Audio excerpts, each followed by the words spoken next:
Aquí he traído algunos apuntes, algunas preguntas que yo mismo había hecho sobre la misa de aguinaldo, pero que poca gente me había respondido, porque tú preguntas siempre ¿de dónde salió la misa de aguinaldo? Y los puertorriqueños van a decir, fue de Puerto Rico, pero los puertorriqueños de aquí. Pero si preguntan los venezolanos van a decir, también no, esto fue en Venezuela, donde salió todo fue en Venezuela. ¿Cuántos venezolanos hay acá? Aquí, hay un montón, ¿no? Entonces la gente siempre pregunta, ¿y de dónde sale la misa de aguinaldo? Bueno, pues para que sepan que la misa de aguinaldo no sale ni de Puerto Rico ni de Venezuela. Voy a poner un zapato ahora. La misa de aguinaldo sale de España. Y si van a las Filipinas, encontrarán también la misa de aguinaldo. Y si van a las Canarias, también van a encontrar la misa de aguinaldo. Y mirando un poco, porque muchos obispos, tanto de Puerto Rico como de Venezuela, han hablado del tema y lo han estudiado. No es una cosa sencilla. La gente piensa que la misa de aguinaldo es una devoción popular más. Entonces, bueno, como todo el mundo le gusta, pues vamos a promover la misa de aguinaldo para que la gente venga a la iglesia, que se haya madurado, pobrecito, ¿no? No. La misa de aguinaldo viene de España y tiene que ver con la conversión de los visigodos. Imagínense que estamos hablando de historia del siglo VI después de Cristo. Es hermoso saber todo esto porque en España había un montón de herejes antes de que finalmente los católicos tomaran toda la península. Había también asentamientos de los visigodos, como saben, los visigodos también que tuvieron en Galicia, luego bajan al sur de la península y toman Portugal, toda la parte sur de la península. Y allí con los visigodos, la religión que ellos tenían era el arrianismo. Ellos no creían que Cristo fuera Dios. Ellos creían que Jesucristo era una criatura de Dios, así como lo creen los testigos de Jehová. Cuando alguien habla del arrianismo y quiere comparar una secta actual con el arrianismo, vienen los testigos de Jehová, viene siendo la misma doctrina. Cristo no es el Hijo de Dios porque es una criatura, o es un hijo, pero es un hijo creado, no engendrado.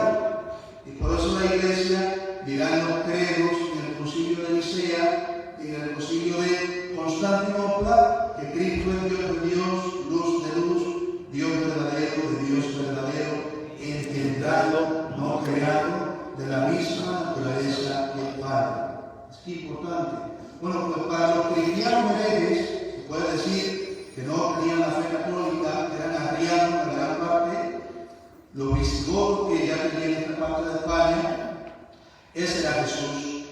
Pero en el año 587, si no me falla la memoria, Recaredo, un rey visigodo, se convierte al verdadero cristianismo, que es el catolicismo. Y cuando él se convierte al catolicismo, pues también todo su reino se convierte con él.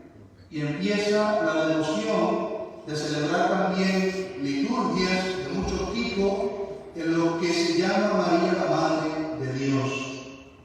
Porque si tú no crees que Cristo es Dios, no puedes llamar a María la Madre de Dios, ¿cierto? Sin embargo, para los católicos, María ha sido la Theotokos, la Madre de Dios, desde el principio, porque ella fue la que, por privilegio de Dios, diciéndole, hágase en mí según tu palabra, al anuncio del ángel, pudo concebir en su vientre virginal al mismo Hijo de Dios, la segunda persona de la Santísima Trinidad, que es nuestro único Dios. Y por eso, por todo derecho, se le puede llamar a María Madre de Dios. Para aquellos herejes, a María no se le podía llamar la Madre de Dios. Y desde entonces hay un misal sevillano, que era muy popular, que ya se celebraba la misa de aguinaldo. Aguinaldo significa precisamente el regalo, una ofrenda que el pueblo cristiano, con su alabanza, con sus cantos, con sus ofrendas, con su tiempo, con su madrugada a las 4 de la mañana, terrible, como una tortura, pero una tortura que se ofrece a Dios. Ese aguinaldo se empezó a celebrar en la península ibérica. Cuando los españoles llegan a América, el misal más popular que había en San Juan, en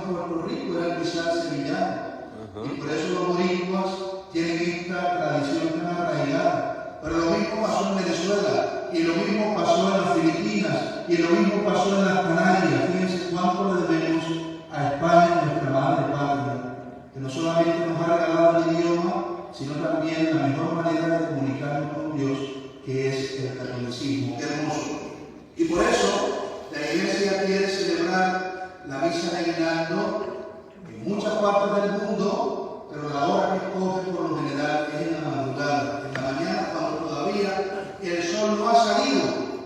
En un principio había dos tendencias. Se celebraba los días de aguinaldo 8 días antes de la Natividad o 9 días antes de la Natividad. Fíjense que los dos son válidos litúrgicamente. 8 días porque siempre cuando se habla de la octava es porque son 8 días.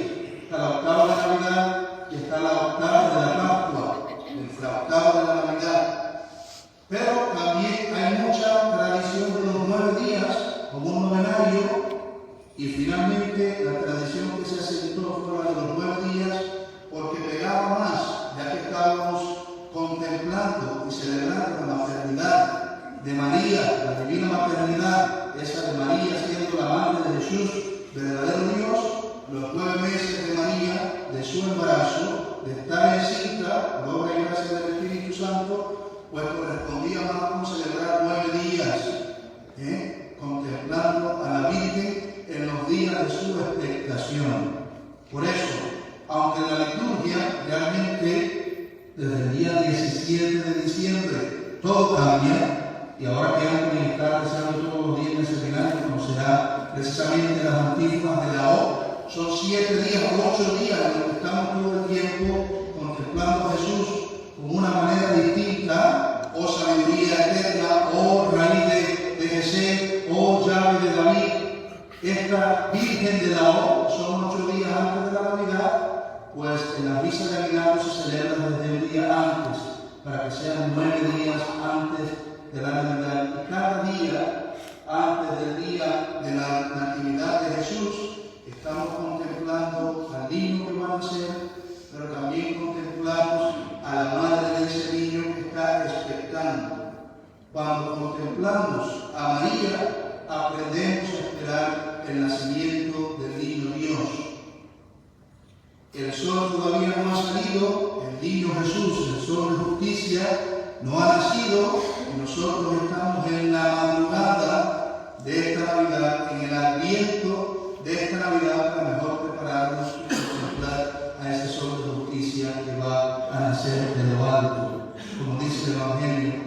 Y ahora que estamos ya centrados en esta mirada, yo siempre les decía, en el adviento tenemos muchos personajes, están los profetas del Antiguo Testamento, está San Juan y el Bautista, pero ya en estos poquitos días que nos quedan, nuestra mirada debe ponerse más en Jesús y en María, ir a la intimidad de la familia de Nazaret. ¿Por qué? Porque ambos tuvieron muchísimos retos a la hora de decirle sí al plan de Dios. San José, como decía el Evangelio, es el hombre que ha querido poner toda su confianza en Dios. María, también como nos dice el Evangelio, ha querido poner toda su confianza en Dios. Miren, los planes de José y de María quizás no eran los planes que finalmente les anunció el arcángel Gabriel. Alguna gente dice, es que María le dijo sí al Señor. Bueno, hasta yo predico el sí de María, pero si usted se pone a leer el Evangelio, María no dice sí. María es un poco más profunda. María dice, hágase, fía, hágase en mí según tu palabra. Quizás los planes de María y de José eran otros, pero cuando viene la visita de Dios por medio del ángel Gabriel, ellos que aman tanto a Dios, aunque quizás eso no fue lo que ellos pensaron en el principio de su vida, cuando eran unos niños o adolescentes, solo porque saben que Dios es bueno, y solo porque saben que Dios tiene algo muy maravilloso preparado para ellos, aunque eso pueda significar muchos retos, ellos quieren decirle, hágase en mí según tu palabra. María no comprende todo lo que va a pasar.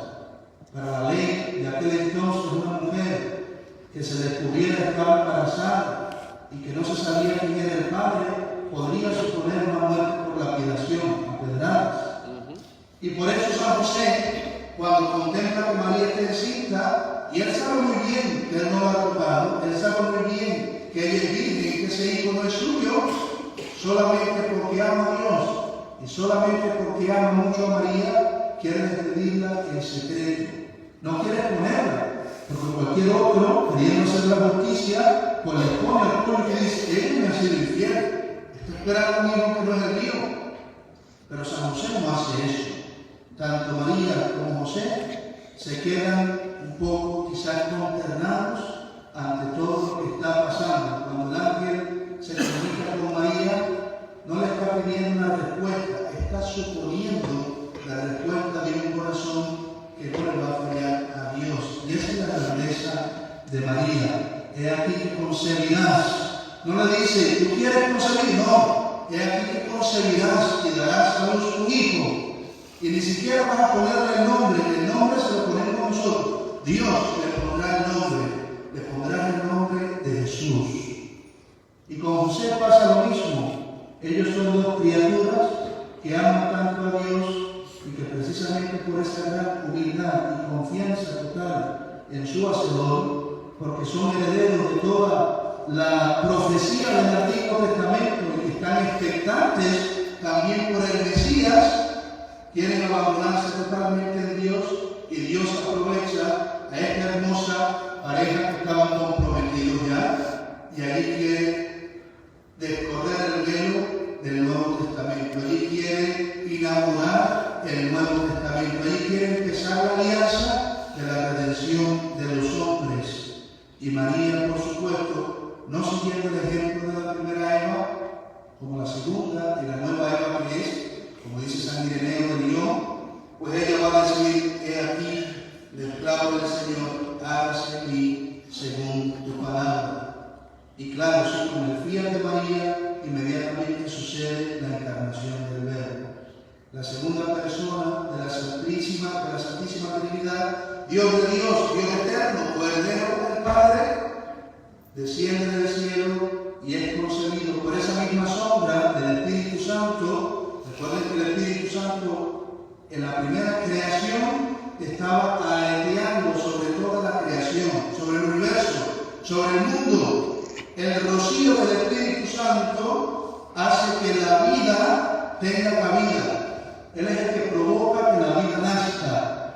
Ahora la misma sombra del Espíritu Santo va a preparar la tierra humilde y bien labrada de la obediencia de María. Y en esa tierra inmaculada y virgen, entonces nace la salvación de la humanidad, Jesucristo. Y ambos, José y María, aunque adoran a Dios, aunque lo aman con toda la grandeza que puede amar un padre y una madre, también saben que entre sus brazos, cuando nace el niño Dios, están sosteniendo a su Redentor, al Mesías.